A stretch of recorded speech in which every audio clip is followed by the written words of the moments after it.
So hello everyone, स्वागत सत्कार अभिनंदन एक बार फिर से साइंस क्लब दौसा के इस ऑनलाइन प्लेटफॉर्म पर आप सभी का बहुत बहुत स्वागत है। आज की इस वीडियो के अंदर हम डिस्कस करेंगे कि क्या आप लोगों की सेकेंड राउंड काउंसलिंग आज स्टार्ट हो सकती है या नहीं। सिर्फ एक इस मुद्दे पर डिस्कस करने वाले हैं और आप सभी को बताने वाला हूं कि क्या रीजन रहने वाला है आप लोगों की काउंसलिंग का और कब तक प्रोसेस आप लोगों का चलने वाला है, कौन कौन सी छुट्टियां बीच में पड़ने वाली है कि आप लोगों की काउंसलिंग को और भी आगे बढ़ाया जा सकता है। नमस्कार दोस्तों, मेरा नाम है देव, आप देख रहे हैं the science club Dausa YouTube channel. चलिए फटाफट से शुरू करते हैं। सबसे पहले तो मैं आप सभी को बताना चाहूंगा RUHS BSc nursing second round counselling जो इतने दिनों से रुकी हुई पड़ी वो स्टार्ट हो चुकी है।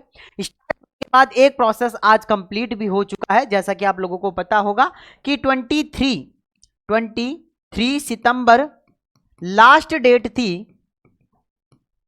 भैया। किसकी लास्ट डेट थी? रिजाइन करने की, यानी कि कॉलेज को छोड़ने की। ध्यान रखना, किस चीज की थी? कॉलेज को छोड़ने की।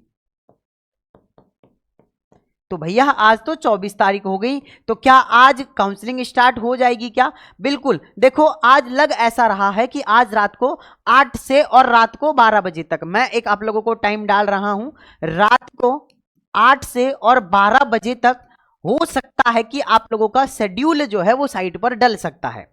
अगर शेड्यूल आज डल जाएगा फिर क्या होगा? तो शेड्यूल डलने के 2 दिन बाद आप लोगों की काउंसलिंग स्टार्ट हो जाएगी। अब देखो, जिस दिन शेड्यूल डल जाएगा उसके नेक्स्ट डे काउंसलिंग स्टार्ट हो जाएगी, लेकिन कॉलेज भरने का जो मौका दिया जाएगा वो 1 दिन बाद आप लोगों को दिया जाएगा।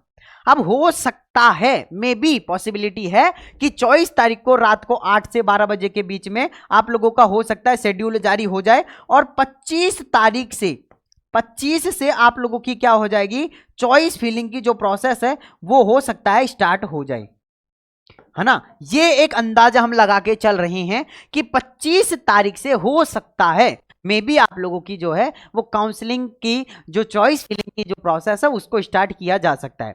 दूसरी सबसे बड़ी बात कि अब बहुत सारे स्टूडेंट ये कह रहे हैं कि भैया हमें बाहर जाकर एक तो ड्यूटी करनी है, पहली चीज बाहर जाना है। दूसरी चीज, सबसे बड़ी चीज कि RNC कॉलेज लेनी ही नहीं है, लेनी ही नहीं है। और तीसरी सबसे बड़ी बात चीज कि हम करेंगे तो किससे करेंगे? INC कॉलेज से करेंगे, नहीं तो नहीं करेंगे। ये भी बहुत ज्यादा लोगों का डाउट आ रहा है। अब मैंने आप लोगों को पिछली 1-2 वीडियो छोड़ के आप लोगों को एक वीडियो डाली हुई है सेकंड राउंड के लिए ही, जिसमें मैंने ये बताया है कि न्यू INC लिस्ट के अंदर कौन कौन सी कॉलेज को शामिल किया गया है। आप चाहें तो आप अपने डिस्ट्रिक्ट के अकॉर्डिंग भी एक एक कॉलेज को सर्च कर सकते हैं कि कौन सी कॉलेज INC अप्रूव है और कौन सी कॉलेज RNC अप्रूव है। तो INC की साइट पर ओनली जो कॉलेज INC से अप्रूव है वही कॉलेज आप लोगों को दिखाई जाएगी। तो मैंने चेक करने का प्रोसेस आप लोगों को बताया था। तो एक तो या तो आप वहां से जाकर कर सकते हैं, या फिर आप लोगों को मैंने टेलीग्राम चैनल पर, हमारे टेलीग्राम चैनल पर मैंने INC की लिस्ट डाली हुई है। अब बहुत सारे लोगों का डाउट यह है कि भैया total government and private, total government and जो प्राइवेट कॉलेज की जो INC लिस्ट के अंदर टोटल ही भैया 60 के लगभग कॉलेज हैं, 60 के लगभग कॉलेज हैं जो क्या हैं? INC से अप्रूव हैं। तो भैया लगभग अगर हम 60 कॉलेज के अंदर की बात कर रहे हैं तो 6 तो गवर्नमेंट कॉलेज हैं और 55 के लगभग जो है वो आप लोगों की प्राइवेट कॉलेज हैं। तो क्या भैया बाकी की कॉलेज अच्छी नहीं है क्या? देखो कॉलेज अच्छी हैं।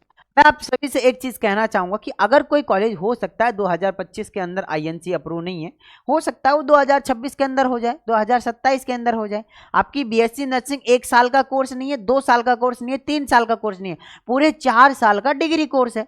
तो उस बीच में आपकी कॉलेज के पास में अगर INC की मान्यता आ जाती है तो आप लोगों को जो है वो मान्यता मिल जाएगी INC की। अब बहुत सारे लोग आप लोगों से ये भी कहेंगे कि आपकी जो कॉलेज है वो जिस ईयर आप एडमिशन ले रहे हैं उस ईयर होनी चाहिए, बट ऐसा भी नहीं है। अगर आप BSc नर्सिंग कर रहे हैं और अगर उसके बाद जैसे कि आपका बैच जो है अगर पास आउट अभी नहीं हुआ है, मैं आप लोगों को एक जस्ट एग्जांपल देकर बता देना चाहता हूं। जैसे कि आप अभी 2025 के अंदर एडमिशन ले रहे हैं, अब आपका 4 साल बैच चलेगा, मतलब आप 2029 तक आप लोगों का बैच चलेगा। तो अगर आपका 2025 के अंदर नहीं है, 2026 के अंदर आ जाता है, 27 के अंदर आ जाता है, 28 के अंदर आ जाता है, या फिर 29 के अंदर भी आपकी कॉलेज जो है वो आईएनसी से अप्रूव हो जाती है, तो आपको उसका मौका मिलेगा या उसका फायदा आप लोगों को मिल जाएगा। तो क्या भाई हम आईएनसी वाली के अलावा आरएनसी वाली कॉलेज के अंदर भी एडमिशन ले सकते हैं क्या?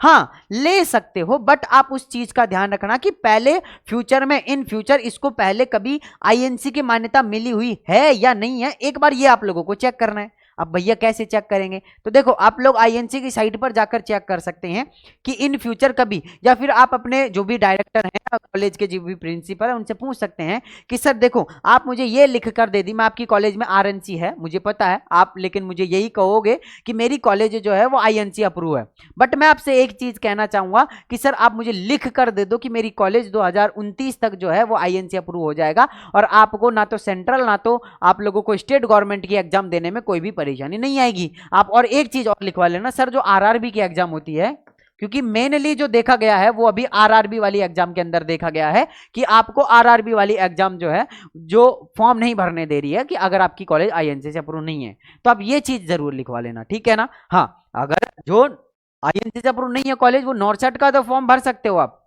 नॉर्सेट का फॉर्म भरा भी हुआ है बहुत सारे स्टूडेंट्स ने, जो हमारे जानकारी में है, उनकी कॉलेज जो है आईएनसी अप्रूव नहीं थी, आरएनसी अप्रूव थी, बट उन्होंने नॉर्सेट की एग्जाम दी है, प्री क्लियर किया, मेंस क्लियर करेंगे हम वो, है ना। हाँ, तो इस चीज का भी आपको क्या करना है, ध्यान रखना है। तीसरी चीज कि अगर किसी स्टूडेंट्स को ये लग रहा है कि भैया हम काउंसलिंग आपसे करवाना चाहते हैं, बहुत सारे स्टूडेंट्स ने हमारे पास में ऑलरेडी रजिस्ट्रेशन करवा रखा है, अगर आप चाहते हैं कि भैया हम आपसे काउंसलिंग करवाना चाहते हैं, तो ये हमारे व्हाट्सएप नंबर है 9828306559, ये हमारे व्हाट्सएप नंबर है। इस नंबर पर आपको व्हाट्सएप पर मैसेज करना है, 500 रुपये हमारा चार्ज रहेगा। इसके अलावा साइट पर जो टोकन कटेगा वो आप लोगों को अलग से देना पड़ेगा, अगर आपने फर्स्ट राउंड काउंसलिंग नहीं करवाई है तो। अगर आपने फर्स्ट राउंड करवा ली है तो फिर आप लोगों का कोई चार्ज नहीं लगेगा, ओनली हमारा चार्ज लगेगा 500 रुपये का। अगर आपने साइट पर टोकन नहीं कटवाया है तो 550 रुपये का जो टोकन कटेगा वो आपको अलग से देना पड़ेगा, ठीक है। ये फीस जो है वो नॉन रिफंडेबल है, दोनों की दोनों ही, ये भी नॉन रिफंडेबल है और ये भी नॉन रिफंडेबल है। अगर आप काउंसलिंग करवाना चाहते हैं, इस नंबर पर आप व्हाट्सएप पर मैसेज कर सकते हैं। चौथी बात यही रहेगी, हमारी लास्ट एंड फाइनल बात यही है कि एक बार काउंसलिंग स्टार्ट होने दो, उसके अंदर देखते हैं कि कौन कौन सी कॉलेज शामिल रहती है, कौन कौन सी नहीं रहती है। एक नई लिस्ट आप लोगों की आने वाली है, प्लस आप लोगों की अभी जो है वो सीट मैट्रिक्स और आएगी कि किस कॉलेज के अंदर कितनी सीटें अभी खाली है। तो नई सीट मैट्रिक्स आने दो, अभी नई सीट मैट्रिक्स का भी वेट करना है, तो हो सकता है कि 24 तारीख को शाम को नई सीट मैट्रिक्स भी आ जाए, प्लस आप लोगों का जो काउंसलिंग का शेड्यूल है वो भी आ सकता है।